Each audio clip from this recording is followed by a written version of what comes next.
চলো দাও, তাড়াতাড়ি খেতে দাও, শুনলাম আজকেও বাবা নিয়ে এসছে। হ্যাঁ হ্যাঁ চলো খাও আর কি। চলো দেখিয়ে দিই কি রান্না করেছি। রবিবারে ফার্স্টে আছে সাদা ভাত, আর এখানে রয়েছে শসা, লেবু আর আলু, কাঁকরোল, আর হচ্ছে পেঁয়াজ দিয়ে ভাজা। বাবা জাস্ট ফাটিয়ে দিচ্ছে।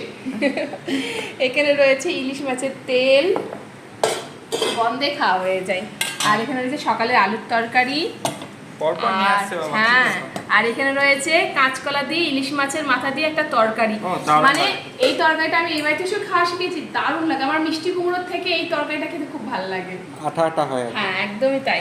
আর এখানে দেখো সর্ষে ইলিশ করেছি, 3টে করেছিলাম, 3টে মাছের ছেলে খাওয়া হয়ে গেছে আগেই, আর 2টো রয়েছে আর আমি খাবার, বাবা মা খাবে না বলেছে সর্ষে পোস্ত দিয়ে। এইটাকে তার জন্য করেছি এখানে ঝোল, আলু বেগুন দিয়ে ঝোল করেছি, একদম টেলটেলে ঝোল করেছি। ইলিশ মাছের পাতলা ঝোলই দেখবে খেতে ভালো লাগে। আর রয়েছে ঘরে পাতা টক দই। চলো এবার আমরা খেয়ে নেব। ওকে টাটা।